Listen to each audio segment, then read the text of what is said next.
Jamais auparavant, un objet fabriqué par l'homme ne s'était approché aussi près du Soleil. La sonde Parker Solar Probe fournira des données de mesure uniques sur notre étoile. Mais malgré toute l'excitation suscitée par ce projet, une question émeut les gens.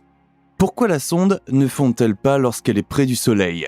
La Parker Solar Probe reste périodiquement dans la couche la plus chaude du Soleil.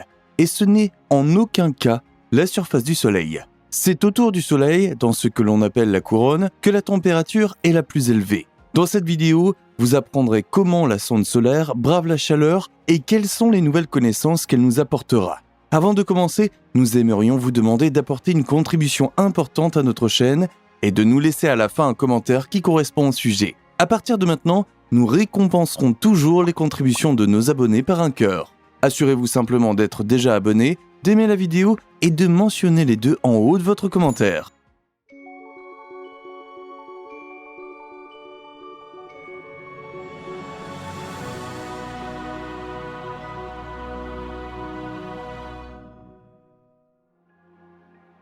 Le voyage vers le Soleil. L'exploration de notre étoile est d'une importance capitale pour nous, terriens. Sans le Soleil, il n'y a pas de vie sur notre planète. Notre climat et nos saisons dépendent du rayonnement solaire. Les activités du Soleil influencent aussi constamment le champ magnétique de notre planète. Et certains prétendent même que les tempêtes solaires ont sur le psychisme humain des influences déroutantes similaires à celles de la pleine lune. D'un point de vue purement scientifique, les astronomes et les cosmologistes aimeraient surtout en savoir plus sur les processus jusqu'ici mystérieux à la surface du Soleil et de la couronne. Corona signifie couronne. Cette fine lueur autour de notre Soleil ne peut être vue de la Terre qu'avec des filtres spéciaux ou lors d'une éclipse solaire.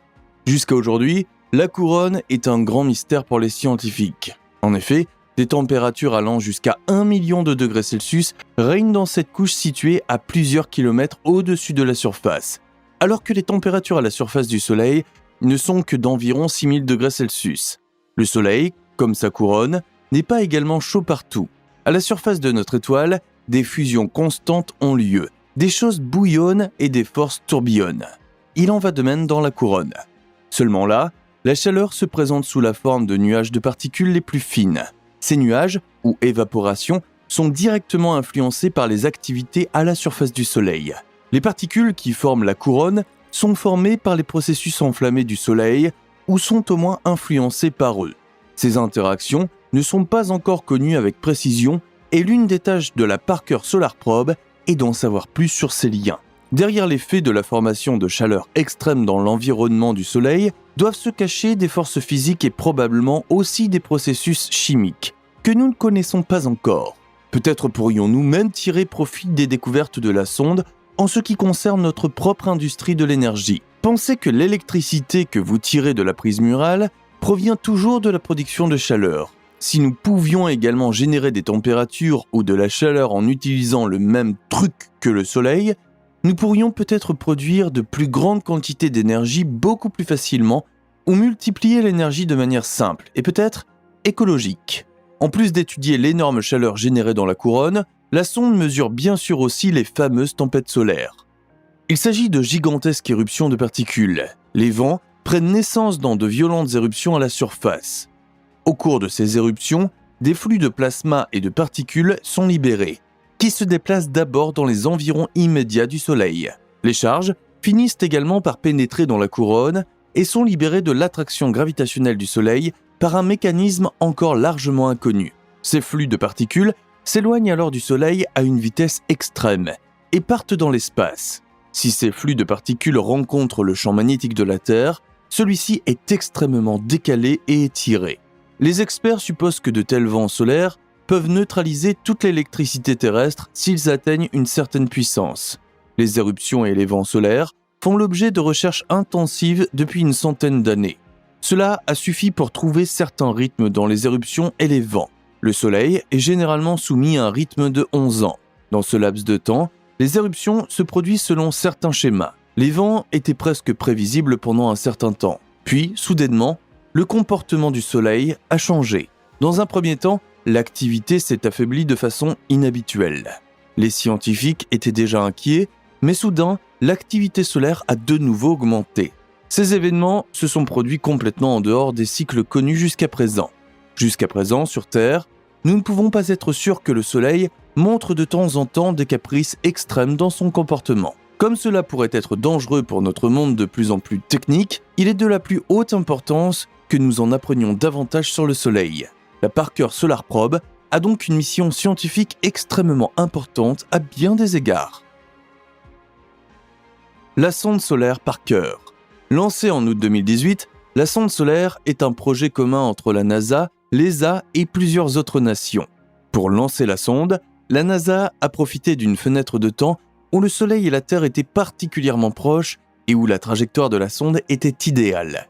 Comme les sondes ne peuvent pas se diriger directement vers leur destination, mais qu'elles se déplacent le long des champs gravitationnels des planètes et qu'elles utilisent finalement aussi leur force pour poursuivre leur vol, la Parker Solar Probe a d'abord fait 7 tours autour de Vénus avant de pouvoir mettre le cap sur le Soleil.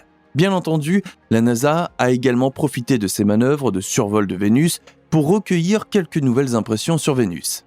En avril 2021, le moment était venu. La sonde a traversé pour la première fois la couronne brûlante et incandescente du Soleil. Et vous pouvez maintenant découvrir comment elle y est parvenue. Pendant son vol, la sonde s'est approchée à 6,1 millions de kilomètres de la surface du Soleil. Malgré les 2500 degrés à l'extérieur, les instruments de mesure sensibles à l'intérieur de la sonde sont restés à un peu plus de 30 degrés. Des équipes internationales de scientifiques, d'ingénieurs et de techniciens ont passé près de 10 ans à bricoler ce chef-d'œuvre.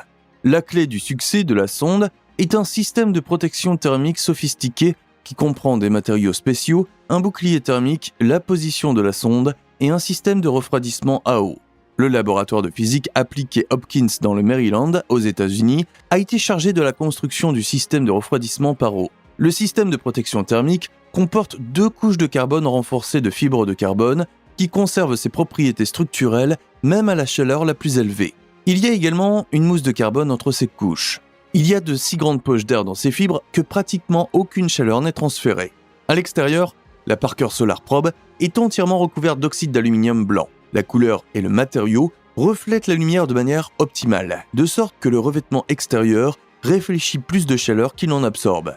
Entre le carbone et l'oxyde d'aluminium se trouve une couche de tungstène. Ce métal lourd, presque blanc et très dense, ne bout qu'à une chaleur de 5900 degrés Celsius. Grâce à la couche séparatrice de tungstène, la peau extérieure et les couches de carbone à l'intérieur de la sonde ne peuvent pratiquement pas réagir l'une avec l'autre. La chaleur reste à l'extérieur, même dans les conditions extrêmes de la couronne solaire. La position et la trajectoire de la sonde sont programmées pour que le bouclier soit toujours orienté vers la surface du Soleil. Pour que la Parker Solar Probe puisse toujours regarder directement le Soleil, les caméras et les capteurs de mesure ont été placés de façon à ce qu'ils émergent à peine derrière les boucliers de protection. Le vol à travers la couronne extérieure. Même lors de ses prochains vols, la Parker Solar Probe ne traversera que les couches extérieures de la couronne, et seulement pendant un temps très limité. Dans ces couches extérieures, la quantité de particules chaudes avec lesquelles la sonde entre en contact est très faible. Le transfert de chaleur restera donc à un minimum tolérable. Vous pouvez à peu près comparer le vol de la sonde à travers les températures extrêmes au fait de mettre la main dans un four chaud. Tant que vous ne touchez pas les métaux ou les aliments chauffés dans le four, vous ne vous brûlerez pas la main si vous restez que très peu de temps dans le four. Les temps de passage de la Parker Solar Probe sont spécifiquement conçus pour correspondre à une courte durée de séjour dans le four. Bien que la sonde soit parfaitement équipée, les scientifiques et les ingénieurs, lors du premier passage, ont retenu leur souffle. Lorsque la sonde Parker est restée pleinement fonctionnelle le 28 avril 2021, même à des températures avoisinant les 3000 degrés, la joie a été grande parmi la NASA et toutes les autres installations concernées. À une vitesse de 586 000 km/h, la sonde a brièvement traversé la couronne une fois, a pris les premières mesures, a filmé un flux de particules et est repartie après seulement quelques heures. Lorsque la sonde est loin du Soleil, elle s'approche périodiquement de Vénus ou de Mercure. Bien entendu, les scientifiques aimeraient profiter de ces périodes pour explorer d'un peu plus près ces 2 planètes les plus proches du Soleil. De plus, pendant ces périodes, la sonde utilise à nouveau les forces gravitationnelles de Vénus pour accélérer et mettre le cap sur le Soleil avec une vigueur renouvelée.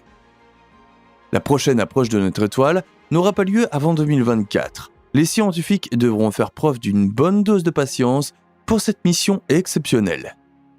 Mais l'attente en vaut la peine. Les premiers résultats sont déjà uniques pour les chercheurs, et l'évaluation des données de mesure prendra plusieurs mois. La sonde s'approchera probablement au plus près du Soleil le 24 décembre 2024. Pour les chercheurs, ce sera alors véritablement Noël. Ils pourront se réjouir de recevoir en cadeau des données de mesure et des images uniques. Actuellement, 5 approches au total sont prévues, dont la première aura lieu en juillet 2025. Bien sûr, tout le monde sur Terre espère que la conception de la sonde survivra bien à tous les survols. Néanmoins, les chercheurs et les techniciens ne s'attendent pas à ce que la sonde soit fonctionnelle plus longtemps que l'été 2025. Si la sonde Parker est toujours fonctionnelle à la fin de la mission prévue, celle-ci peut être prolongée à tout moment. Les 5 survols devraient être tout à fait suffisants pour fournir aux chercheurs solaires exactement les données dont ils ont besoin pour faire des découvertes importantes sur notre étoile. Grâce à ces données, nous saurons pour la première fois ce qui se passe réellement à la surface de l'étoile bouillonnante. À quoi ressemblent les vents solaires autour du Soleil et bien sûr, quel processus contribue à ce que le Soleil émette son rayonnement selon des cycles spécifiques. La sonde a été nommée d'après le scientifique américain Eugene Parker. C'est lui qui a inventé le terme de vent solaire. Et Parker est toujours considéré comme un pionnier dans le domaine de l'exploration solaire. Ici, sur Simply Space, nous ne manquerons pas de vous tenir au courant et nous avons hâte de partager avec vous les nouvelles les plus importantes en matière d'exploration solaire. Maintenant, dites-nous ce que vous pensez de la conception unique de la sonde Parker. Trouvez-vous fascinant ce que la technologie rend possible ou le considérez-vous comme acquis ? Vos commentaires et votre opinion personnelle sur l'exploration solaire et la sonde Parker sont les bienvenus. Et sur ce, merci de nous avoir regardés aujourd'hui et je vous dis à bientôt sur Simply Space.